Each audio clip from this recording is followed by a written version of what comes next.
So as a change, because the last two videos I did were on the Object 430, I figured I would jump into the Emil 2. The next vehicle I intend to do the stack grind on, because the Emil 2 is an interesting vehicle.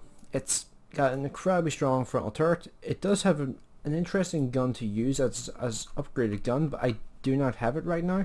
But it does seem like a very, very powerful gun. I mean, it has 2500 DPM for an autoloader, 252 penetration, 440 alpha damage. Seems like a really good mix of stats to have on a 120mm gun at tier 9. I do intend to make this my very first unlock for this vehicle, because if you look at it, this gun here weighs 2,400 kilograms, or I said kilograms weird, but 2,400 kilograms. This thing here weighs 1,600. That's going to save me 800 kilograms in weight, so I won't need to unlock the tracks until last, which will allow me to then, actually no wait, getting this gun will actually allow me to mount both vents on the tank, as well as mount the engine as well. I think I can get the engine technically in right now, but I would probably want to have the gun first, because that way I could have the improved vents to improve the reload a little bit even further, because right now it's like a 21-second reload, which isn't bad, but I think with the vents add-on as well, what would the reload be? Because any little increase to the reload you can get is always worth having, because just in general it's a good thing to have. But let's just do that just for now, just so that I can get this on to see what the reload becomes. By 20.6 seconds, so it takes about half a second off of the overall reload, and it improves the aiming time and the accuracy of the gun as well. So just in general, it's a really handy thing to have that, just to make the tank a bit more effective in general. So let's jump into the game and see how it goes, because it's been a little while since I played the Swedish heavy tank other than the tiered premium. Because the tiered premium, one thing I do like about the tiered premium in comparison to the normal tier is the engine power. Oh well, I said the engine power, I guess in general it's just the mobility. Even though I think it has a lower top speed, in general the vehicle feels far more mobile overall, because it seems to just have just about enough power to weight ratio to make it move around the map fast enough so that it doesn't feel like a really sluggish vehicle. That's probably the best way to describe it, because the Emil 1 really does feel like a very sluggish vehicle. It honestly reminds me of the MX-40. It's a vehicle which has this high top speed but can't get anywhere near it. So that's pretty much my opinion of the Emil 1. The Emil 1, it's an interesting vehicle, but it's so sluggish. This thing here, I'm expecting it to be sluggish until I get the upgrade engine, because the upgrade engine does give you, I think, what is it, like an extra 130 horsepower? I'm expecting that to make a pretty decent difference to how fast this tank feels. But that's a Leopard PTA. I'm expecting to probably get whacked here as I'm driving forward. But yeah, so far this thing here is seeming like it feels like the Emil 1. I'm going to press R 3 times just so you can see I'm not messing with you here when it comes to this thing's speed. It's incredible that a vehicle as light as this. I mean, this thing here is not even 40 tons. It's less than 40 tons in weight, and it's so slow. This might be a bit rough to play for the next probably 50 games. Well, 40 to 50 games I would say. It's probably going to be a bit rough because of just how bad the speed is. But at least I should be able to make some use of the gun here. And not having to worry about return fire is a really nice bonus to having a turret like this. How much damage is that? 1022. It's around about average, I think, for this gun. No, actually it's about 60 below average, but it's not too bad. Managed to finish off that T-34 as well. Fairly lucky there to actually get that hit. But I will take it and run pretty much. And that guy there fell back as soon as he seen he was facing the Emil. The Emil's turret is...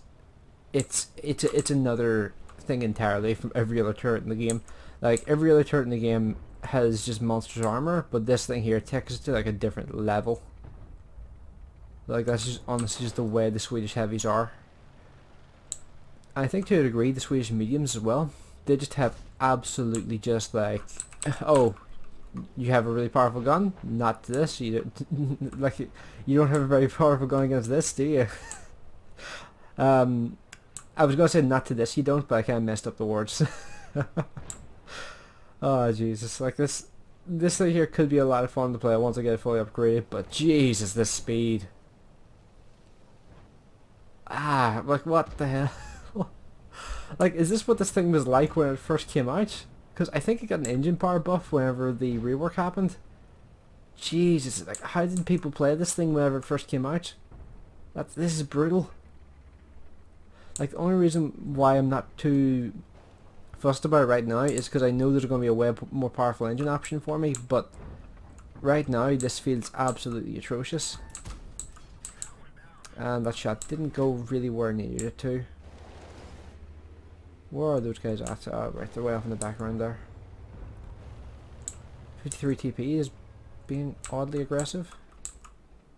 I'm trying to aim for his upper front plate, but I'm just not really aiming the shots very well here. Actually, you know what, I should probably try and side scrape against this guy because I think I have 60mm of side armor, which means I should be able to tank some hits from him. Also, considering my reload's only 21 seconds, I don't know why I'm being so cautious about just hitting the reload button. With a reload as quick as this, you can reload practically whenever you want. It's only going to take like an extra 10 seconds over like a normal tank's reload. So I'm being oddly cautious. I don't really need to be. At least that's that guy finished off. What is this mission I'm completing? Oh right. It's heavy tank 1 for the object 260. I'm trying to do it with honors, it looks like. But let's try and move forward here now. I'm going to reload again because there's no real harm in doing so. Also, by the time I get there, it will have been 20 seconds because, god damn, this thing is so slow. Like, I'm deliberately pressing R 3 times. Look at the bottom left. I am not messing with you when it comes to this thing's speed. Like, that's the only way I can think of to really just show you how slow this tank is in its stock form. And also, I'm refusing to just waste free XP on this thing because I just like to save free XP when I can. I only use very small amounts typically. But look how quick the 703 is in comparison to me. It's just they're just leaving me for dead. Also, I think both of them are using their double fire. There's a Borsig. Probably one of the few tanks which probably has a lower part of weight ratio than me right now. Or lower or overall mobility is probably the better way to describe it. And I'm hoping those guys kill him. Yes, they did. Okay. 2600 damage, 3 kills. And it felt fairly easy. I didn't take a single bit of damage. Holy crap. Not a single bit of damage. Wasn't paying attention to that in the slides there. I think I only got shot once, but people looked at my turret and just said, nah, I'm good. So, this thing does seem like a real novelty vehicle for the most part. So it is interesting. But at the same time, like, that speed is diabolical. Holy crap. Like, it's been a while since I've driven a vehicle that feels as slow as this thing. Like, that speed is absolutely atrocious. But yet again, I'll show you here. Like, it goes from having a 420 horsepower engine to having a 550 horsepower engine. I expect that and the suspension to have a pretty significant impact on this thing's overall mobility. But let's do this and just see what the part of weight ratio looks like. So it's now up to 14.78 when, if I cancel that, it is at 11.07. So the part of weight ratio goes up by 3, which is a pretty substantial change. I mean, considering I think the Pantera, the Italian medium, has similar sort of change, but it might have actually been more extreme than that. Let me see, Italy. I was about to call it Italia, but it's just me. Let's see. So if it's stock, its part of weight ratio is 15.79. If you max this thing out, it goes up to 22.22. But I think the change between the stock engine and the upgraded engine, or the first upgraded engine I should say, is, it looks like about 3 and change. And trust me, you can really feel the difference in speed between the stock engine and the first upgrade to the engine, because it's a massive change, and the last engine upgrade is an even bigger change. You really do feel the massive boost in mobility you get from having the upgrade engine. So I think this thing here like considering its part of weight ratio is changing by a similar sort of amount, I think it's going to feel a lot quicker whenever you get the upgraded engine. I'm really hoping it feels a lot quicker because Jesus, that is some slow speeds you're moving at right there.